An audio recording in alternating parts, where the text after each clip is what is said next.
Hi everyone, exam medicine channel में आप सभी का स्वागत है। हम इस वीडियो में बात करेंगे उत्तर प्रदेश स्पेशल प्रश्न संग्रह की। आपको पता है कि आपको परीक्षावाड़ी में जितने भी प्रश्न दिए गए हैं प्रीवियस ईयर में मोस्ट इम्पॉर्टेंट होते हैं उत्तर प्रदेश स्पेशल के लिए। यदि आप कोई भी एग्ज़ाम देने वाले हैं UP triple SC junior assistant 20 number के आपके उत्तर प्रदेश स्पेशल प्रश्न पूछे जाएंगे। और आप यकीन मानिए, अगर आपने परीक्षावाड़ी के सारे क्वेश्चन लगा लिए हैं तो 20 में से कम 12 से 13 प्रश्न वहीं से आपको सिर्फ प्रीवियस ईयर से देखने को मिलेंगे। बाकी तो आप अपने स्तर से पढ़ाई करते ही रहिए, लेकिन इतने प्रश्न आपके बनेंगे। ठीक, तो आपके पास अगर बुक हो तो पढ़िए, नहीं तो आपको कंटेंट पूरे मिल रहे हैं वहीं से जो कि प्रीवियस ईयर में प्रश्न आए परीक्षावाड़ी की बुक से। और अगर आप इलाहाबाद हाई कोर्ट में परीक्षा देने वाले हैं आरओ और एआरओ की, आपके जल्दी ही नोटिफिकेशन आएंगे तो उसके लिए भी बेहतरीन है। और समीक्षा अधिकारी, सहायक समीक्षा अधिकारी और पीसीएस की परीक्षा जो भी हो स्टेट लेवल की, यूपी की, सभी में इम्पॉर्टेंट होता है इसका रोल। तो आइए शुरू करते हैं। हमने एक वीडियो आपको दी थी, ये सेकंड चैप्टर होगा। मैंने चैप्टर वाइज आपको कहा था देने के लिए, ये अगले चैप्टर से होगा। और चैप्टर का नाम है नदी तंत्र, झीलें, सिंचाई एवं भूगर्भ जल। तो ये जो आपका चैप्टर रखा गया, टोटल 20 से 22 चैप्टर हैं, सभी के आपको मिलते रहेंगे इस सीरीज़ में, ताकि आप 1 से 2 पेज में कम्प्लीटली अपनी जो है रिवीजन को बेहतर कर पाएँ। ठीक है, तो चलिए शुरू करते हैं आज की वीडियो को। सबसे पहला क्वेश्चन देखिए, निम्न नगरों में से कौन गंगा के दाहिने किनारे पर नहीं है। देखिए कुछ जैसे नदियाँ होती हैं, तो जैसे मान लीजिए कोई नदी चली आ रही है, आपका जो राइट हैंड होता है वही आप नदियों के लिए लेंगे और लेफ्ट हैंड को लेफ्ट हैंड, मतलब अगर दाहिने हाथ की अगर बोला जाए, ये जैसे नदी जा रही है दाहिने साइड में, इस तरीके से आपका हो जाएगा, और बाएं के लिए इधर को हम यूज़ करेंगे। तो जो आपका दायां और बायां होता है, इमेज में भी वही जो है दायां और बायां होता है। नदियों की बोली जाती है ना, किसकी सहायक नदी दाहिने किनारे से आके मिली या बाएं किनारे से मिली। उसी प्रकार से ऐसे भी प्रश्न बनते हैं कि निम्नलिखित नगरों में से कौन सा है जो कि गंगा के दाहिने किनारे पर नहीं बसा है। ये प्रश्न चूंकि आया हुआ था और ये यही क्वेश्चन ही पूछा गया था कि नहीं है, तो वो है वाराणसी। नेक्स्ट क्वेश्चन देखेंगे, उत्तर प्रदेश एवं मध्य प्रदेश, यूपी एवं एमपी राज्यों की संयुक्त राजघाट नदी घाटी परियोजना स्थापित की गई है।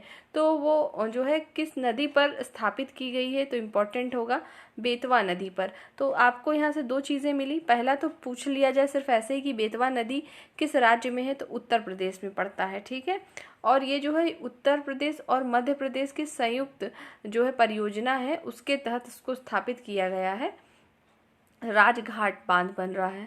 आगे देखेंगे, उत्तर प्रदेश में सिंचाई के मुख्य साधन, इनके महत्व के घटते क्रम में बताना है। मतलब कुल मिला के ये पूछा गया है कि उत्तर प्रदेश में सिंचाई के एक से अधिक साधन हैं, लेकिन सबसे ज़्यादा यूज़ किसका होता है, सबसे ज़्यादा इस्तेमाल किसका होता है सिंचाई के लिए, तो सबसे ज़्यादा इस्तेमाल होता है नलकूप का उत्तर प्रदेश में।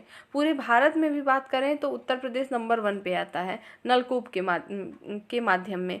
तो ये जान लीजिए कि उत्तर प्रदेश में जो सिंचाई होती है तो उसके मुख्य साधन में सबसे नंबर 1 पे यूज़ हो रहा है नलकूप, उसके बाद है नहर, तीसरे नंबर पे तालाब है, कुएं हैं, फिर अन्य साधन आते हैं। ठीक है, आपको ऑप्शन में देख लेना है कि क्या है। चूंकि ये बहुविकल्पीय प्रश्न आते हैं, मैंने डायरेक्टली आंसर ही लिखा है ताकि आपको वन लाइनर फैक्ट में कम से कम चीज़ों में समझ में आ जाए। अगर आपको ये पूछा जाए कि निम्नलिखित साधनों में से उत्तर प्रदेश में जो है सिंचाई का घटता क्रम बताइए और नलकूप दिया ही न जाए ऑप्शन में, तब सबसे पहले नहर आ जाएगा, फिर तालाब, कुएं, फिर अन्य साधन आएंगे।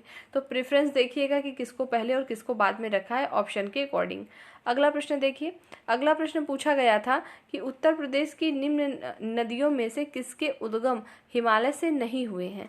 तो उत्तर प्रदेश की ऐसी कौन सी नदी है जिसका उद्गम, मतलब जिसकी शुरुआत जो है हिमालय से नहीं हुई है, तो वो है गोमती और बेतवा।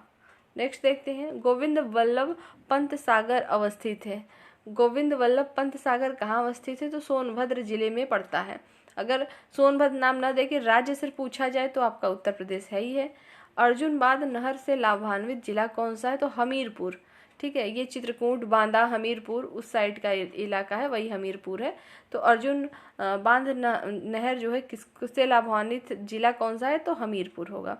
अगले प्रश्न को देखते हैं, गोविंद बल्लभ पंत सागर जलाशय स्थित है, कहाँ पर स्थित है, तो यूपी में। अभी अगर जगह का नाम पूछे तो सोनभद्र जिला बताएंगे, अभी हमने ऊपर पढ़ा है। देखेंगे आगे, उत्तर प्रदेश में सिंचाई का सबसे बड़ा स्रोत क्या है? नलकूप है, अभी आपने पढ़ा। ये ही क्वेश्चन कई बार पूछा है रिपीट करके, बस लहजा बदल गया है, उसी हिसाब से आपको यहाँ पर भी दिया गया है। अगला देखते हैं, निम्न में नलकूपों द्वारा सिंचित भूमि क्षेत्र सबसे अधिक कहाँ है? तो यूपी में है। निम्नलिखित में कौन सबसे लंबी नहर है? तो जो नहर के नाम दिए रहे होंगे उस हिसाब से शारदा नहर सबसे लंबी है। अगला प्रश्न देखिए, भारत के किस राज्य में सर्वाधिक सिंचाई जो है नलकूपों के माध्यम से होती है? तो उत्तर प्रदेश में। देखिए ये नलकूप वाला प्रश्न कई तरीके से पूछा जा रहा है, मोस्ट इम्पॉर्टेंट है, ध्यान रखिएगा। अब अगले प्रश्न में कई प्रश्न हैं, मतलब पूछा जाता है कि जो दिया हुआ है जिला किस नदी के किनारे पर अवस्थित है या बसा है?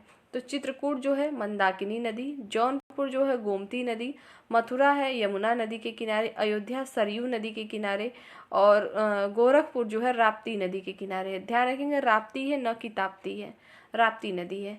ठीक, याद रख लीजिएगा, मोस्ट इंपॉर्टेंट है सभी प्रश्न।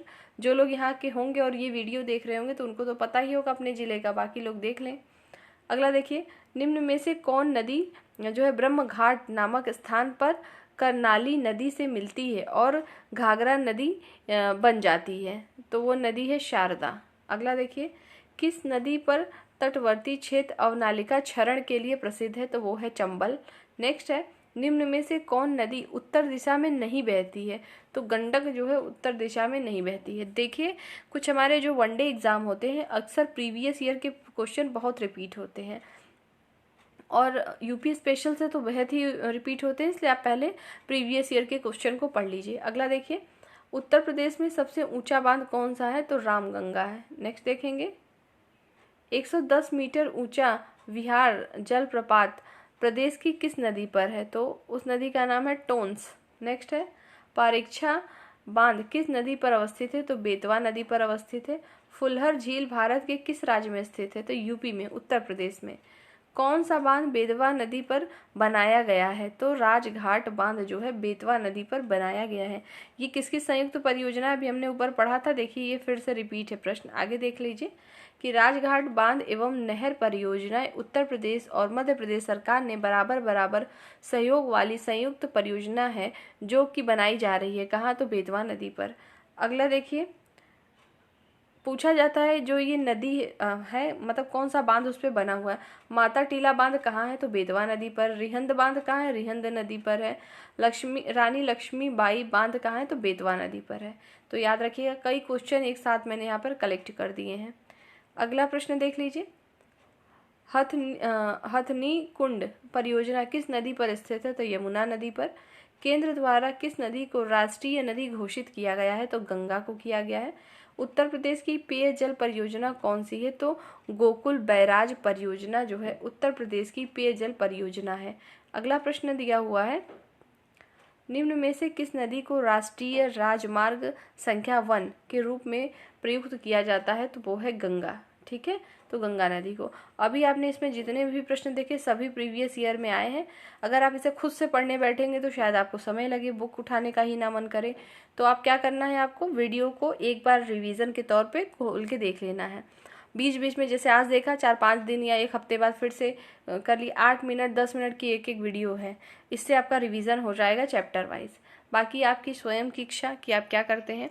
बाकी आपको कंटेंट इसी प्रकार से मिलते रहेंगे और आप अपनी परीक्षा की तैयारी करते रहें। कोई आपकी दिक्कत हो तो आप कमेंट सेक्शन में पूछ सकते हैं। नेक्स्ट वीडियो में हम जल्द फिर मिलेंगे। जय हिंद।